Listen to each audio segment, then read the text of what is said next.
The sky was gray, and the square was full.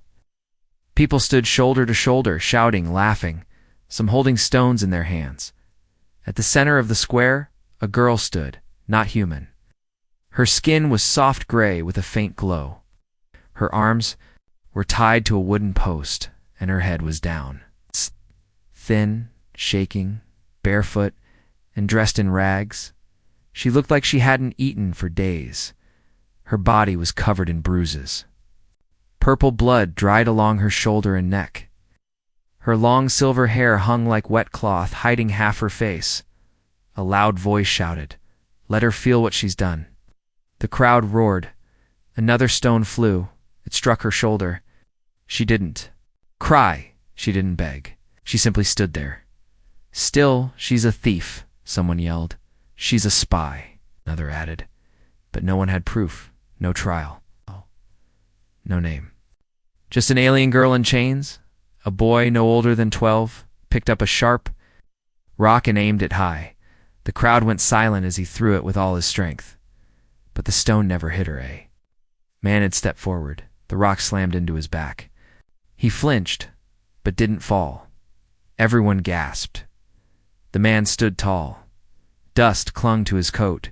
His face was weathered, jaw tight, human, mid-30s, worn boots, a scar over his left eye.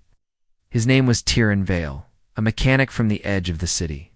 Not rich, not powerful, just a man. But right now he stood between the crowd and the alien girl. Someone shouted, "Move aside! She's not one of us." Tyron didn't speak. Another rock came flying.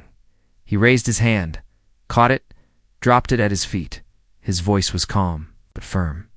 "She's chained. She's not fighting. And you're proud of this?" The people looked at each other. Some lowered their stones. Others tightened their grip. "She's dangerous," an older man shouted from the front. "She hasn't spoken a word," Tyron replied. "She hasn't even lifted her head." "You're afraid of what exactly? The alien?" Girl's fingers twitched. Slowly she raised her face. Her eyes were large, glowing faint blue, filled with confusion and fear. For a moment, silence fell across the square. Then the guards came. Heavy boots, black armor, shock rods in hand. They pushed through the crowd and pointed at Tyron. "By order of the city council, step away from the criminal." The lead guard barked. Tyron didn't move. "If she's a criminal, where's her charge sheet? Her trial? She's not a citizen. Doesn't get one." "Then why are you beating a child in public?" he asked. "She's 15 cycles. "That's grown," the guard replied. "She's bleeding," Tyron said. "She's alone, and this is wrong." The guards didn't argue further. They hit him hard in the stomach. He dropped to his knees. Another strike. His head jerked sideways. The girl let out a sound, soft and trembling like a gasp held too long. Her lips moved, but no words came. Still her eyes were locked. On Tyren, the guards pulled him away. As they dragged him across the square, the same boy from earlier looked up and asked, "Why did he do that?" His mother pulled him close. "Because fools think they can save what cannot be saved." But in the corner of the crowd, a woman whispered, "That wasn't foolish. That was brave." Back at the center, the alien girl was alone again. But now, her head stayed up and her fingers clenched. Blood still dripped from her arm, but the look in her eyes had changed. The cell was dark, damp, and smelled of rust and mold. Tyron lay on the cold metal floor, his face bruised and his ribs aching from the guard's rod. Every breath hurt. But it wasn't the pain that kept him awake. It was the silence. The kind of silence that spoke louder than any voice. Somewhere outside. The crowd had scattered. The square would be clean by now. No sign of the stones. No trace of the girl. It's like always erase the evidence, pretend it never happened. He'd seen it before, but this time, stepped in, and now he was alone in a cage for it. Footsteps echoed faintly down the hallway. He raised his head. It wasn't the heavy stomp of boots. It was softer, cautious. Someone was walking barefoot. The lock on his cell door clicked. Tired, tensed. Ready to face another round of punishment.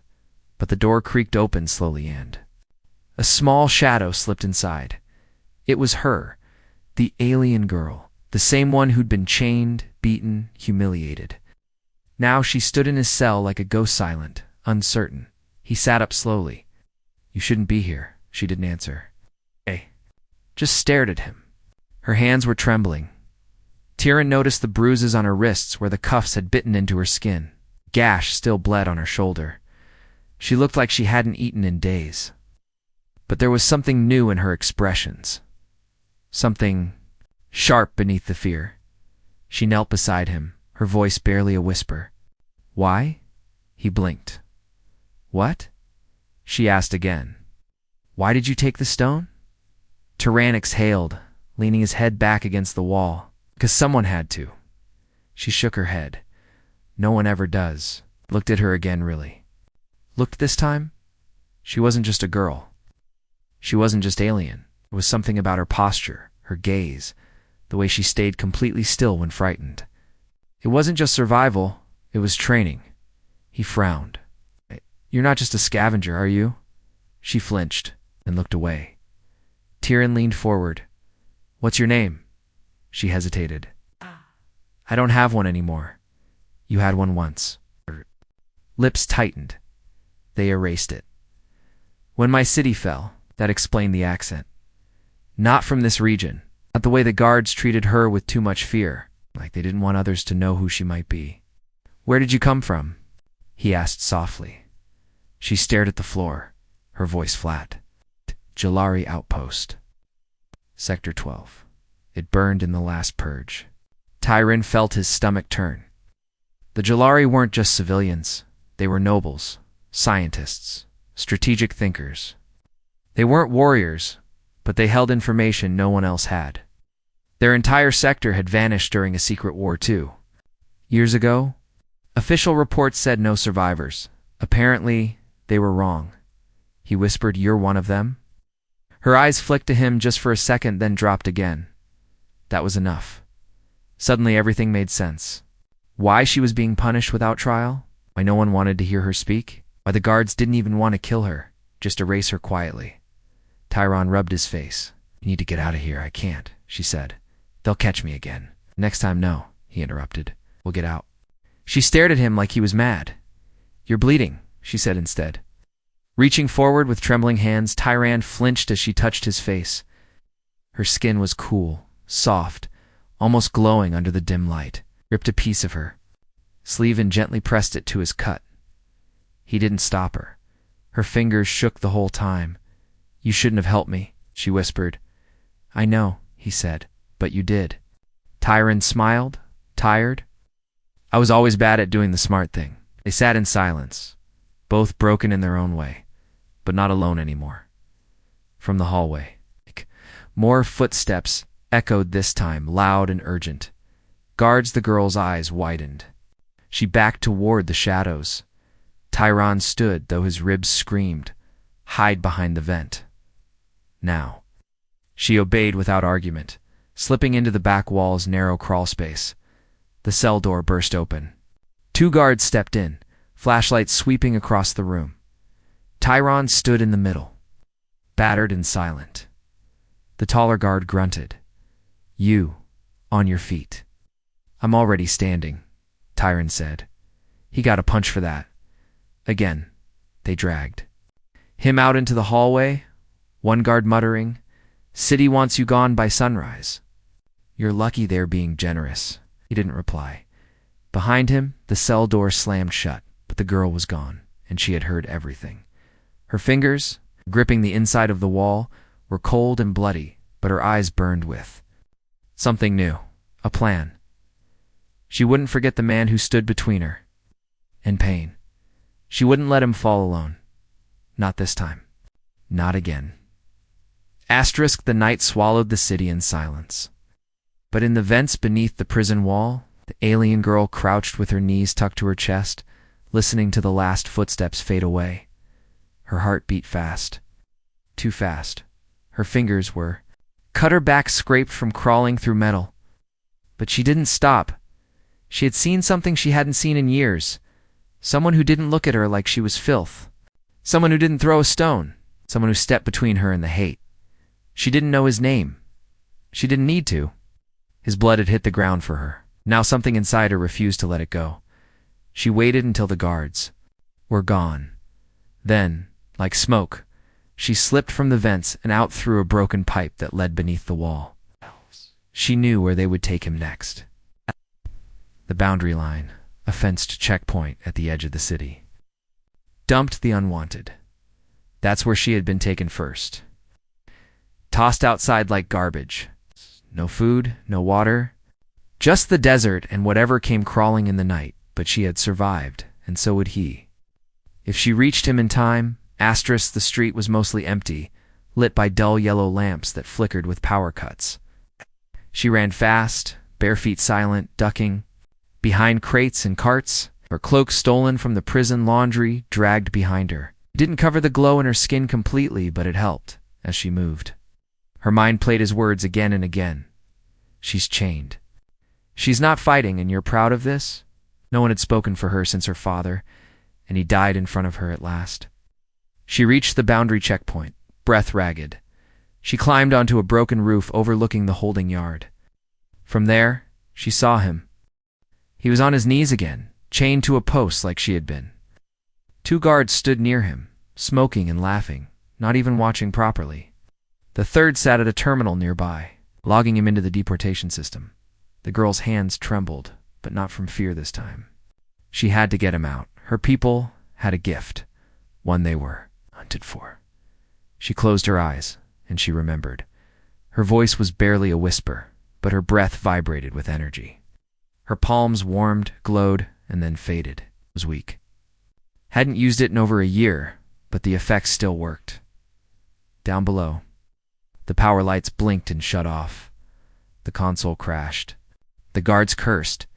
She moved quickly. She dropped from the roof, silent as shadow, and crept behind the smaller guard. Then, with one precise move, she grabbed a broken pipe and smashed it across the back of his helmet.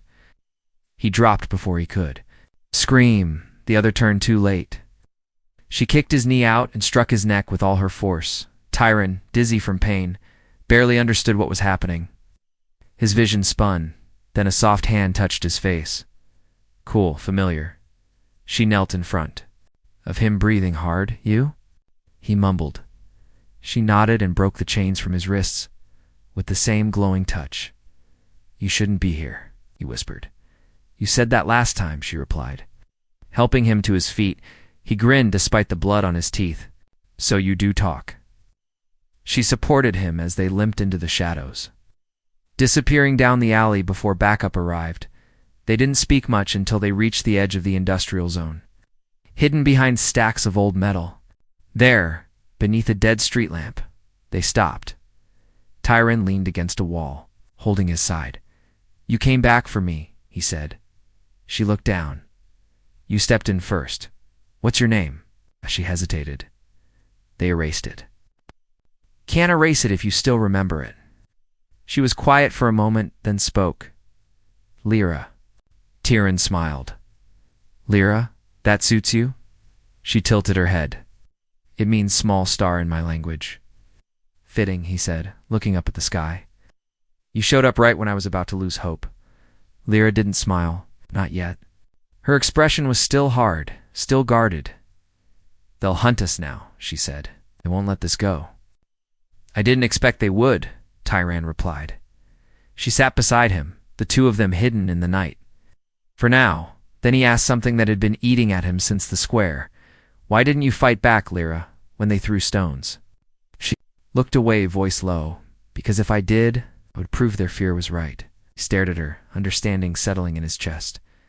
They don't fear what you'll do, he said slowly. They fear what you are. She nodded once. And they should, for the first time. Tyron saw it, the spark behind her calm, the strength behind her silence. Lyra wasn't just a runaway. She wasn't just a survivor. She was something more, and someone was coming for. But now, she wasn't alone, and for the first time in years, she wasn't going to run asterisk. The next morning came slowly, with a dusty orange haze spreading across the sky. The city behind them was beginning to stir, and already sirens howled in the distance. Search squads, patrols, the manhunt had begun. Tyran and Lyra moved through the old industrial undercity abandoned metalworks, crumbling support beams and shattered skylights. Nobody came here anymore. It was forgotten. Like her, they hid inside a broken storage unit, surrounded by rusted parts and old data cores. Lyra found a blanket to wrap around Tyran's shoulders. He was weak, limping with every step, but his eyes stayed on her. She knelt beside a power cell, trying to warm her hands. The skin on her arms had turned pale from the cold. As she pushed her sleeves up, something shimmered just beneath her skin. Tyran saw it. He leaned forward, squinting. "What is that?" She froze.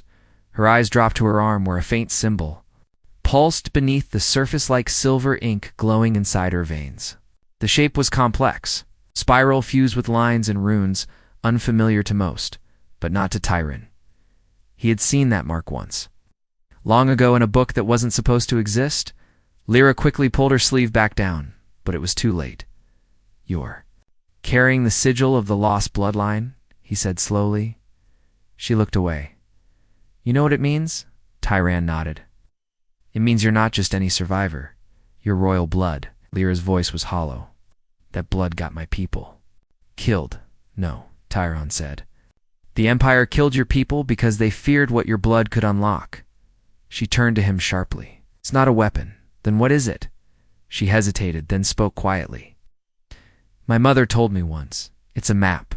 Tyran blinked. "A map." Lyra nodded. "Not to treasure. To something older. Something my ancestors swore to protect. She said if it fell into the wrong hands, it would end more than just kingdoms."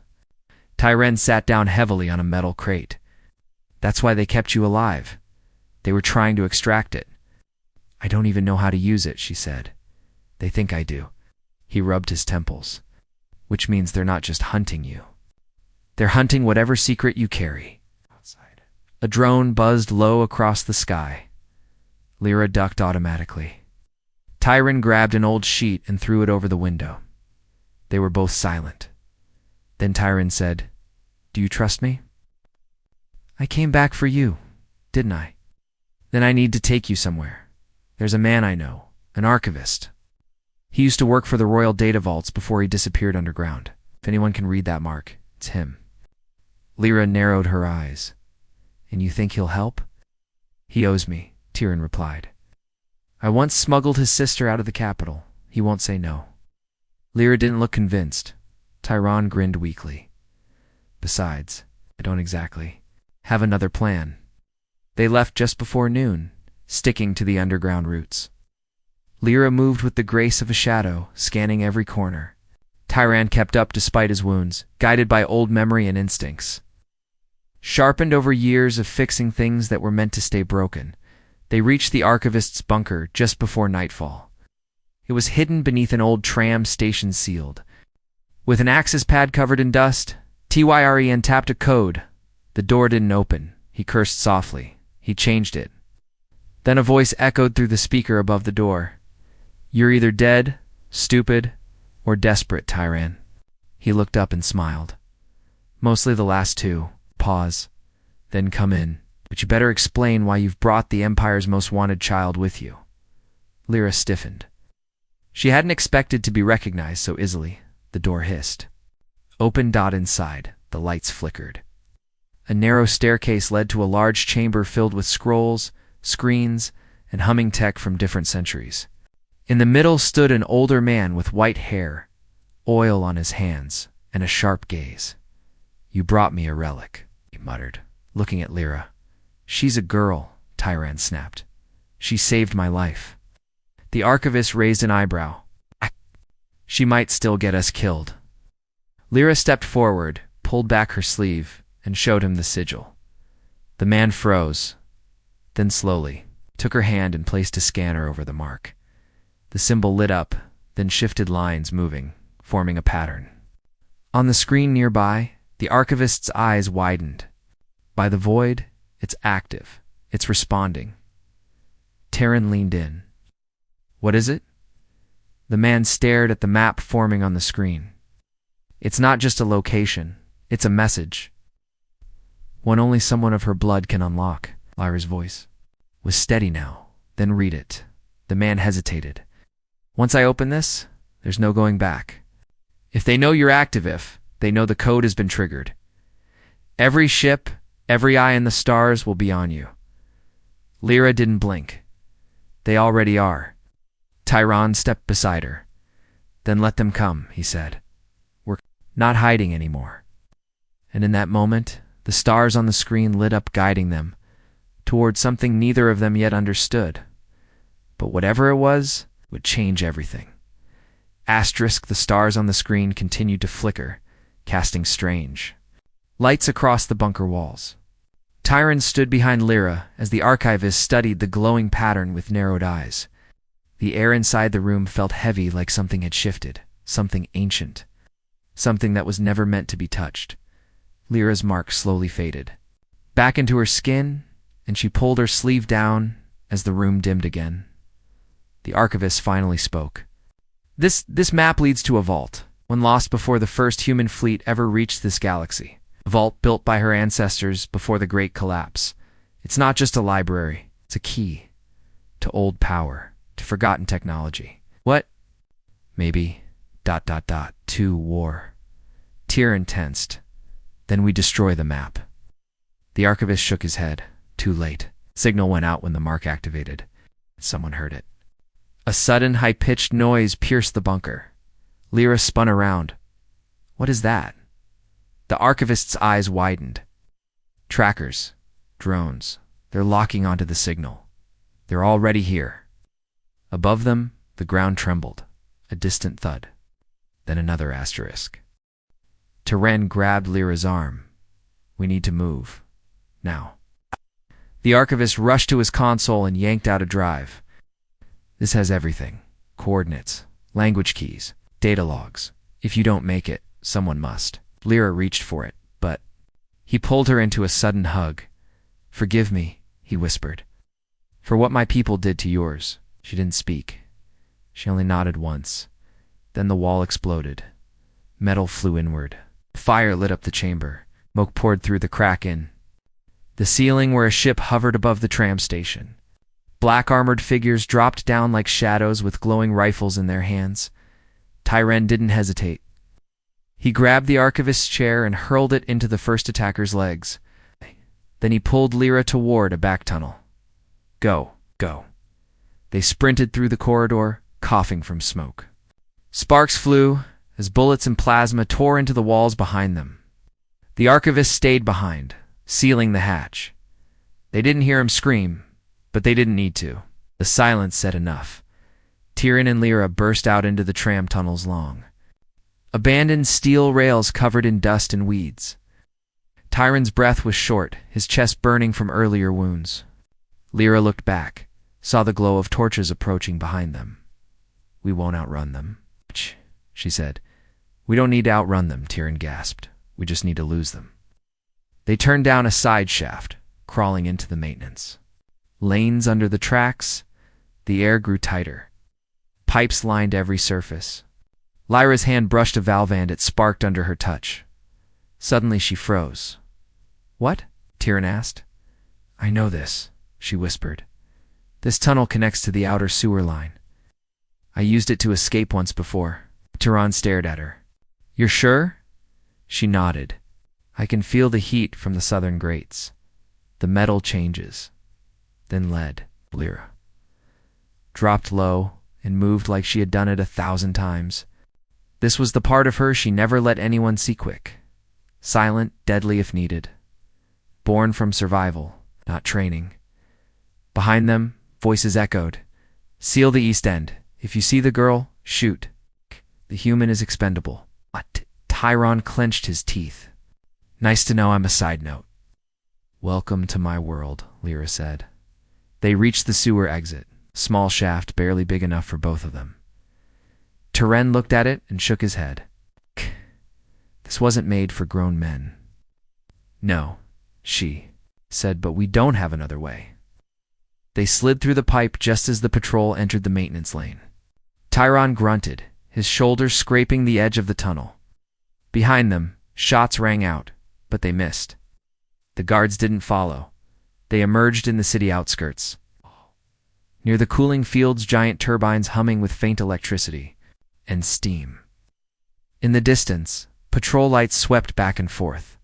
They were out but far from safe. Lyra collapsed to her knees, panting. Tyron crouched beside her. "You okay?" "I will be," she said. He held out the drive the archivist gave them. "We're not done, you know." She looked at him, face tired but determined. "I know, but something changed tonight." He raised a brow.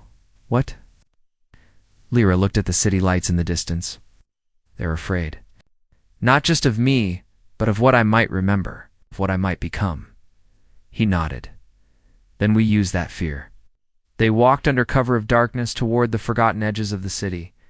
Lyra's body ached, her heart raced, but something new burned inside her now, a fire she thought was gone.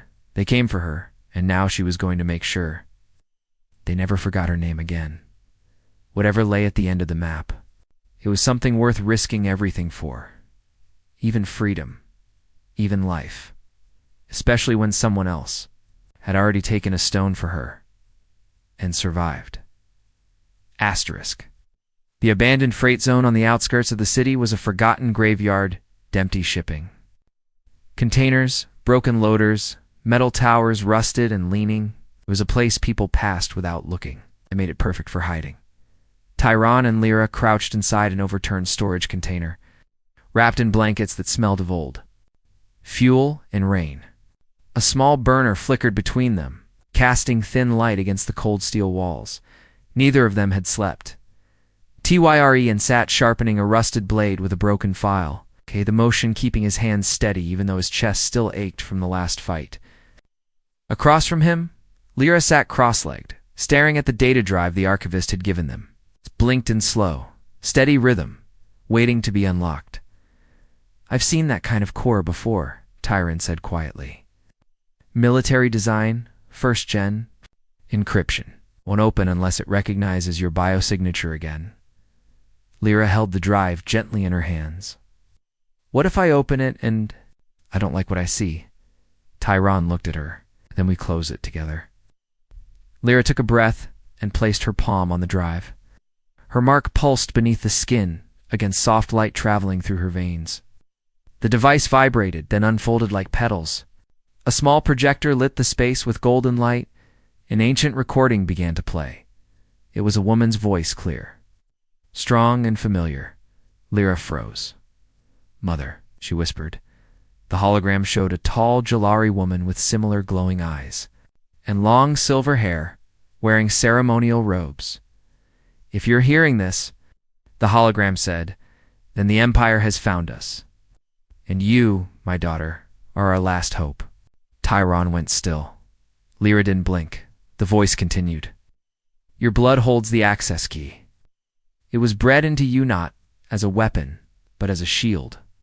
Our vault contains not only history, but proof. What the humans did during the Reformation. War.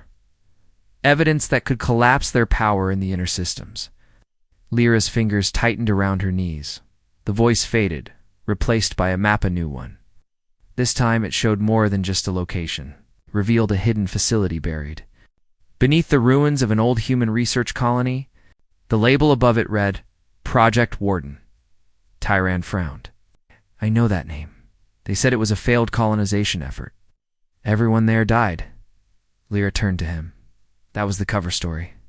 She touched the map again, zooming in. The vault was buried inside the mountains near the Black Sands. Remote, dangerous, guarded by old war tech, and sealed by genetic locks.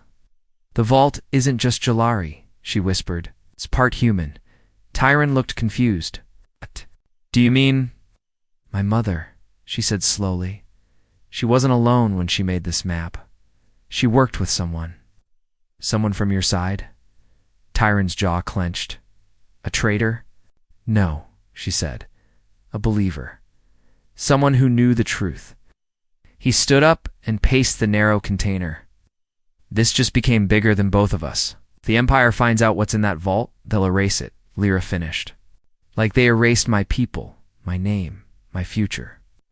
Tyran looked at her for a long moment. Then we go. Lyra blinked. You'd come with me? Even now, you'd think I'd walk away after everything? He said. I took a stone for you. You pulled me from a cell. I figure we're even. She smiled faintly. You're terrible. At counting, he chuckled. That's fair. Outside, the wind howled against the container walls, but the warmth between them kept the cold away for now. Suddenly, the burner light flickered. Then it died. Lyra looked up, so did Turin. Then they heard it click. Click, click. Metal feet.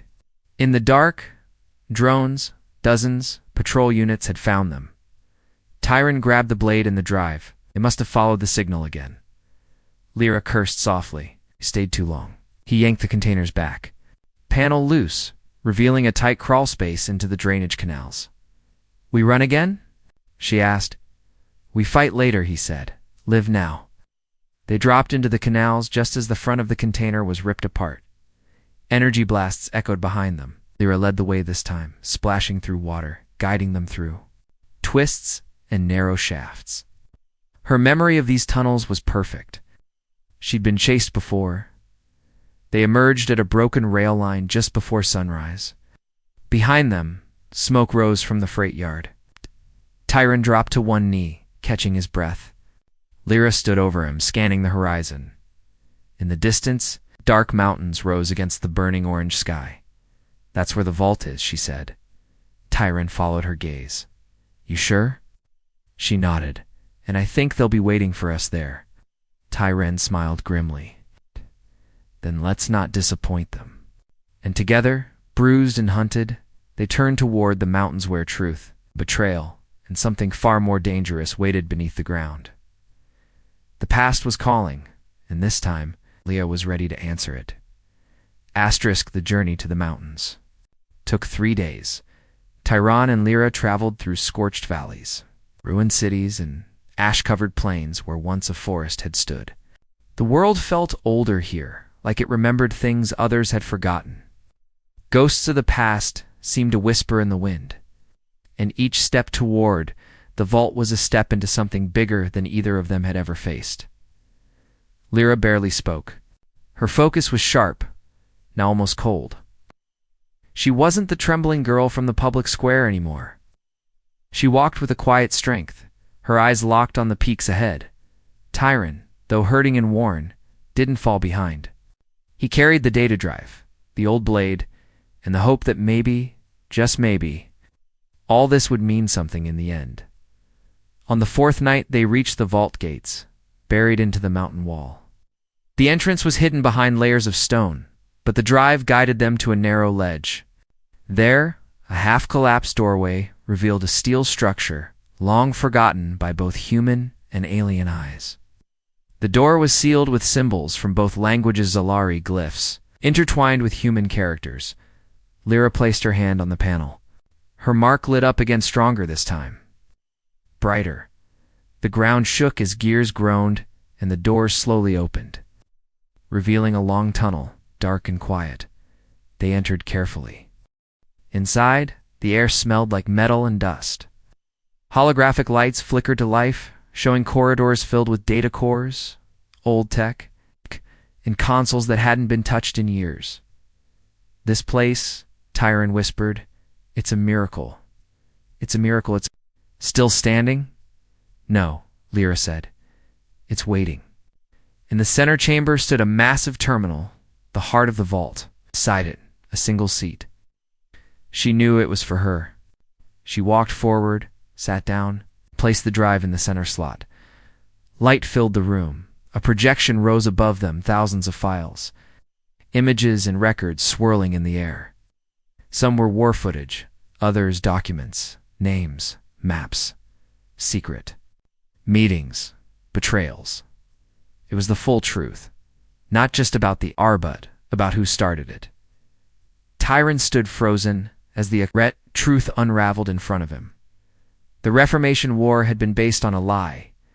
A human-led council had staged a Jalari attack. to claim their resources and silence their knowledge. Lyra's people had tried to warn others, but they were wiped out, first blamed, erased, and branded as enemies. The bloodline she carried was never meant to survive. This Tyron whispered would tear the empire in two. It might. Stop the next war, she said. If I show them what we lost, what they did. He looked at her. Do you want revenge? Lyra didn't answer right away.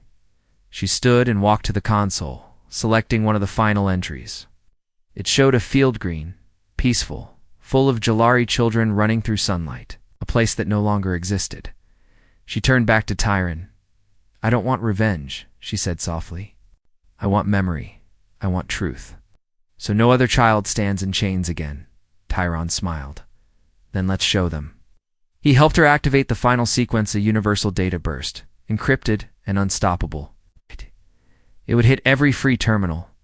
In every system, the colonies, the trade stations, the outer moons, not everyone would believe it, but enough would. The console counted down. 10, 9, 8. But before the signal could fire, the door exploded. Black armored soldiers stormed the chamber, weapons raised. Drones followed, their eyes glowing red. Behind them stepped a woman, tall, human, with sharp features and a golden uniform. Admiral Corinne. The last piece of the puzzle, she said, looking at Lyra. You've caused a lot of noise, girl. Lyra stood tall. Then hear it. Admiral motioned to her men. Take the human. Kill the girl. Tyron stepped forward. You'll have to go through me first. Corinne's eyes narrowed. I was hoping you'd say that. Then all hell broke loose. Tyron rushed the nearest guard, swinging his blade. He was outnumbered, but he fought with fire in his heart. Lyra ducked and rolled behind a console, using her mark to trigger a feedback pulse that fried 2 drones instantly. The countdown resumed. 6, 5. A shot struck Tyron in the leg. He fell, groaning, blood staining his pants. Lyra screamed and released. A burst of energy that knocked half the guards off their feet. Corinne fired directly at the console. The bolt struck, sparks flew, but the drive stayed intact. Lyra crawled over Tyron, shielding him. Do it, he gasped. End it. With a shaking hand, she slammed her palm on the drive one last time. 3, 2, 1. The room filled with a sharp hum, then silence. Then the vault glowed. The message launched. From orbit to orbit, the truth flew like fire across the stars. Corinne cursed. Stop the uplink. It was too late. All across the galaxy, screens blinked to life. Truth couldn't be undone now. The soldiers paused, some looked at each other. Confused, some lowered their weapons. Lyra turned to Tyron, who lay bleeding, barely conscious. You did it? He whispered. No, she said, holding his hand, tears falling. We did. Outside, the dawn broke over the mountains. Later, they would say it was the day the Empire trembled, not from bombs or armies, but from one girl's voice and the man who stood beside her. The chains were broken. Her name was remembered. And the stones they once threw, now they were buried beneath her feet.